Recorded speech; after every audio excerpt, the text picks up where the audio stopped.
नमस्कार, मैं अमित और आप देख रहे हैं आंखें न्यूज 24। कांग्रेस सांसद तनुज पुनिया ने सीट शेयरिंग को लेकर कहा कि सीटों का बंटवारा आज शाम तक मेरे ख्याल से लिस्ट आ जानी चाहिए और सहमति बन रही है।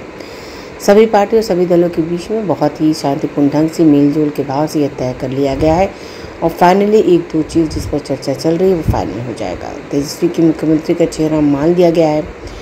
महागठबंधन के बारे इसको लेकर तनुज पुनिया ने कहा कि तेजस्वी सम्मानित नेता है, बिहार के सबसे बड़े नेता है। का बंटवारा आज मेरे ख्याल से आज शाम तक लिस्ट आ जानी चाहिए और सहमति बन रही है सभी पार्टियों सभी दलों के बीच में और बहुत ही शांतिपूर्वक ढंग से बहुत ही मेलजोल के भाव से ये तय कर लिया गया है और फाइनली जो एक दो बची हैं जिसके ऊपर चर्चा चल रही है वो फाइनल हो जाएगा। अभी तेजस्वी जी के चेहरे को मुख्यमंत्री के रूप में मान लिया जाए।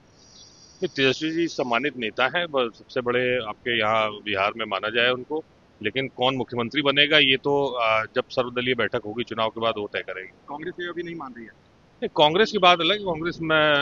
कांग्रेस जो है हमेशा से चाहे खुद का चुनाव हो जहाँ पे खुद सरकार बनानी हो वहाँ भी मुख्यमंत्री का चेहरा कभी बदलती नहीं है। जब चुनाव हो जाता है तब साथ में एक लोकतांत्रिक तरीके से बैठ करके पूरा दल सारे विधायकों को लेकर के तय करता है कौन बनेगा। आरजेडी के नेता सभी लोग यही मान रहे हैं कि तेजस्वी चेहरा मुख्यमंत्री का। नहीं, सब प्रबल दावेदार तो वही है सबसे बड़े। ये घोषणा कर रही है। हमारा तरीका अलग है ना, हमारा तरीका ये है कभी भी इसको नहीं किया जाता है।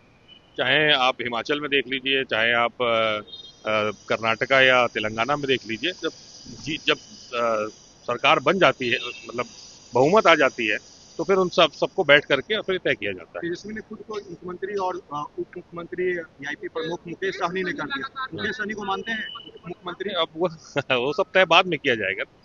अब कांग्रेस साथी है, वो लोग अपने अपने दावे पेश कर रहे हैं, तो जब सब विधायक जीत के आएंगे तो सब तय कर लिया जाएगा। विधायकों की संख्या ऊपर नीचे होगी तो स्थितियां बदलेंगी? नहीं, वो देखिए जो हाईकमान है हमारा, जो हाईकमान है उनका साथ में बैठेंगे, आपस में डिस्कस करके कर लेंगे। जिस तरह से सीट शेयरिंग को लेकर के बातें चल रही हैं, सभी दल जो है वाम दल हो चाहे जो दावे कर रहे हैं, क्या लगता है कि किस तरह से कुछ परेशानियां? देखिए, जो हाईकमान है उनके बीच में आपस में सब बात हो गई है। जो कुछ 2-4 सीटें की है वो आज शाम तक फाइनल हो जाएगी और बहुत ही मिलजुल करके तय किया गया है। जाहिर सी बात है कि जब सीट तय होंगी तो कुछ ना कुछ जो दल के लोग हैं वो उनके साथी सहयोगी जो है नाराज भी होंगे, लेकिन जब हाईकमान तय करेगा तो उनकी बात माननी पड़ेगी। सब कांग्रेस के प्रदेश अध्यक्ष सीबीआई के बाद से भावुक हो गए। नहीं, बहुत ही गंभीर प्रकरण है ये। आज़ाद भारत में कभी ऐसा हुआ नहीं और ये सीधे सीधे देश के संविधान के ऊपर हमला है। न्यायपालिका में मुख्य न्यायाधीश के ऊपर इस तरह से हमला करना, वो भी उसके कोर्ट के अंदर, ये कभी आज से पहले देखा नहीं गया और ये बताता है कि किस तरह से संविधान को ना मानने वाले लोग इस देश में बढ़ते ही जा रहे हैं। और इस प्रकरण की विशेषकर क्योंकि वो एससी समाज से आते हैं, बौद्धिस्ट हैं, पहले बौद्धिस्ट जो है हमारे मुख्य न्यायाधीश हैं, तो ये बताता है कि किस तरह से माइनॉरिटीज़ की अब इज्जत नहीं रह गई यहाँ पे, किस तरह से जो है बहुत सरकार को विचार करना पड़ेगा इस बारे में। सर, बीजेपी सांसद से हमला किया गया वेस्ट बंगाल पे। ममता बनर्जी ने जब विजिट किया तो उन्होंने कहा कि वो डायबिटीज पेशेंट है, नथिंग सीरियस। गंभीर चोट को हल्का होता नहीं, तो देखिए किसी भी सांसद के ऊपर हमला, किसी भी पदाधिकारी के ऊपर हमला, चाहे वो कोई भी पार्टी का हो, ये बहुत दुर्भाग्यपूर्ण बात है और ऐसा नहीं होना चाहिए। हम लोग गांधी को मानने वाले लोग हैं, अहिंसा को मानने वाले लोग हैं, तो यहाँ पे इस चीज़ की कोई जगह नहीं, तो इस बात का तो खंडन करते हैं। लेकिन जिस तरह से उन्होंने उनको बताया होगा वही ममता जी ने आके बताया होगा बात। के मीटिंग जो आज दिल्ली में चल रहा है, कांग्रेस के प्रदेश अध्यक्ष शामिल है, उस मीटिंग में क्या कुछ तय होने वाला है? वही सीट्स का बंटवारा की बात होगी और हमारे पार्टी से जो भी सीट हमको हमारे खाते में आएंगी उस पर कौन लड़ेगा इसका तय होगा। अखबार का बिल आया है, वो भी 150 रुपए का। आजकल अखबार पढ़ना भी महंगा होता जा रहा है।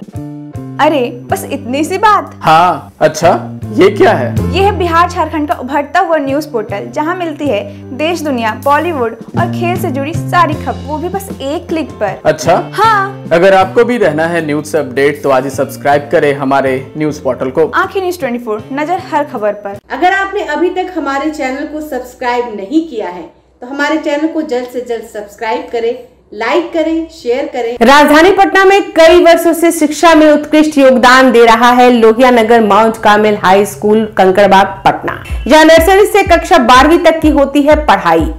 10वीं और 12वीं बोर्ड परीक्षा में 100% अंक का रिकॉर्ड। एक ऐसा स्कूल जहां पठन पाठन के साथ साथ बच्चों के संपूर्ण विकास का रखा जाता है ख्याल। खेलकूद, सांस्कृतिक गतिविधि, मैथ ओलंपियाड, साइंस ओलंपियाड और बहुत कुछ। आज ही कराए नामांकन की प्रक्रिया जारी है। संपर्क करें DS/16 गायत्री मंदिर road, housing board colony east, Indira Nagar, Kankarbagh, Lohia Nagar, Patna. हमारा पिन कोड है 800020।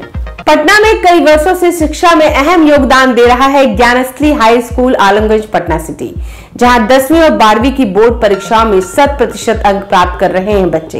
एक ऐसा स्कूल जहां न केवल होती है पढ़ाई बल्कि साथ ही साथ होती है कल्चरल एक्टिविटी, स्पोर्ट्स एक्टिविटी से जुड़े गेम्स, मैथ ओलंपियाड से लेकर साइंस ओलंपियाड, जहां बच्चों के लिए स्कूल कैंपस अत्याधुनिक सुविधाओं से लैस, छोटे बच्चों के लिए वाहन और ट्रांसपोर्ट की विशेष सुविधा। तो देर किस बात की, आज ही कराएं अपना नामांकन Gyansthali high school Alamganj Patna city में, जहां नामांकन की प्रक्रिया जारी है। संपर्क करें पुलिस चौकी Alamganj main road near Alamganj थाना, पटना, बिहार 800007।